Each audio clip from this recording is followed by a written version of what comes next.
Mr Paul Sweeney. Thank you, Mr Bailey, and it's an honour to serve under your chairmanship.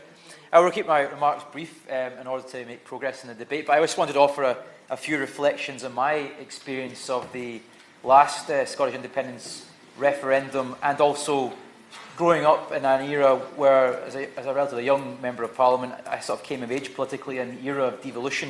And I remember the Scottish Parliament was founded just as I was moving from primary school into secondary school, and the great spirit of optimism that felt like, a referendum where 75% of Scots who participated in it endorsed the creation of a Scottish Parliament with clear delineation of powers, what it would mean, what it would do, and what effects it could have, and what opportunity it could have.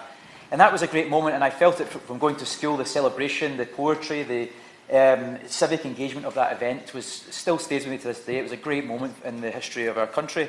And it couldn't have been in starker contrast, I think, to what I personally, which I think is a valid comment, my personal experience of the independence referendum culminated in 2014. And I would like to say that my reflection fundamentally on that, and I think what we all share in the room, the sentiments we all share in the room, is that you can be as patriotic and fervently a Scot and have favoured the continuation of the United Kingdom as you were to favour the creation of an independent Scotland. And I think we all ought to share the sentiment in this room that regardless of your view on the Constitution, we each share a burning ambition and desire for our communities, our cities, our country to see its best interest realised. And I think regardless of what we think the optimum outcome of that is, we all share that, at least that ambition, and I think we should all respect that as a civic basis for the discourse. And I feel that whilst that was upheld in the creation of the Scottish Parliament and the process of devolution that followed from that, I feel that the Scottish independence referendum somewhat lost that spirit of civic, let's say, its ecumenical spirit of civic engagement. I feel that they became rather hot-headed, and also sought that one side sought to monopolise the idea of legitimate Scottish identity, and I felt that was deeply unsatisfactory.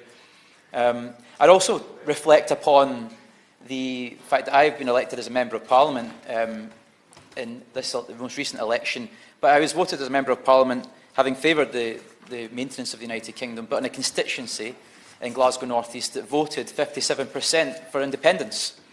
And it gave me rise to reflect upon, well, why was that the case? Why did the people of Glasgow North East feel that independence was the way forward for them? And indeed, the majority of Glaswegians felt like that.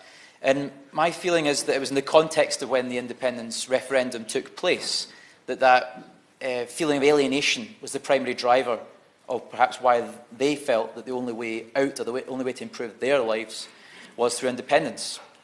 I will say that I felt that the arguments that were made during the Scottish independence referendum on the no side were hamstrung by the fact that it was essentially having to bring together Tory arguments into the agenda, which fortunately meant that we couldn't make a positive socialist and social democratic case in many cases to stay in the United Kingdom. And I feel that was a great handicap through that referendum campaign. And reflecting on that, I feel that that's why, in particular, many people in Glasgow North East felt that the United Kingdom no longer served their interests, and that they felt that the only way out, or the only way to improve their lives, having no real stake in improving the country, was to vote for independence. And I think that was a great mistake. And I think it was also a wrong assessment. I think that the context of what happened in the independence referendum was a Tory government bent on a programme of austerity that was materially destroying and depleting the lives of the poorest in society, and that they felt in that context there was no way out. They were trapped in a Tory monopoly on power and government. And we were not strong enough. I will make some progress just now, sir.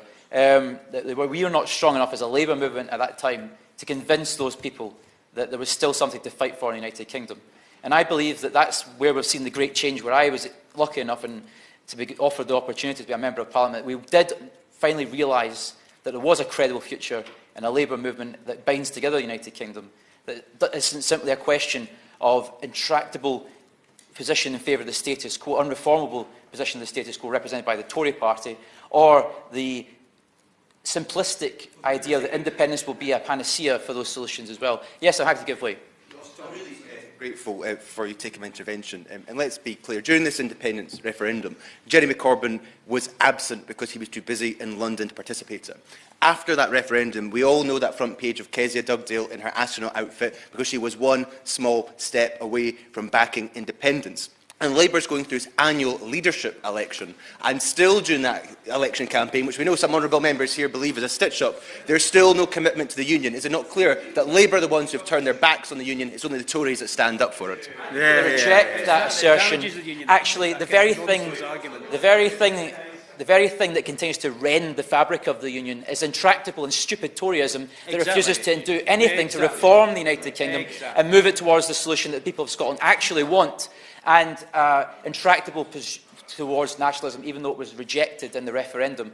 I feel that actually reflecting on the binary nature of that referendum was what truly disrupted the civic discourse in Scotland. Having a yes or no position, it offered a simplistic answer to a very complex question, and that was what was so unsatisfactory about it. I was one of those people at the very early stages of that referendum that favoured a third option, and that would have actually opened up the debate in Scotland during that referendum to a more nuanced discussion about the process of devolution, which, as we recall, Donald Dewar called a process, not an event, that the Parliament's creation was the opportunity to achieve greater ends, but was not an end in itself. And I believe that having that third question would have offered that opportunity. And I think when the Labour is approaching this discussion, it's approaching it with a view to how we can improve and build the resilience of the United Kingdom towards a better future for all the citizens, including those in Scotland. And that is not about, for example, where someone happens to lie in the piece of rock that is the United Kingdom. It's actually about class identity.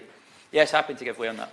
Just on the point you made about a third option, I believe that third option was actually put by the First Minister at the time, and that was rejected by the unionist parties. It was rejected by David Cameron, who I think, as we can all agree, would probably go down as the worst.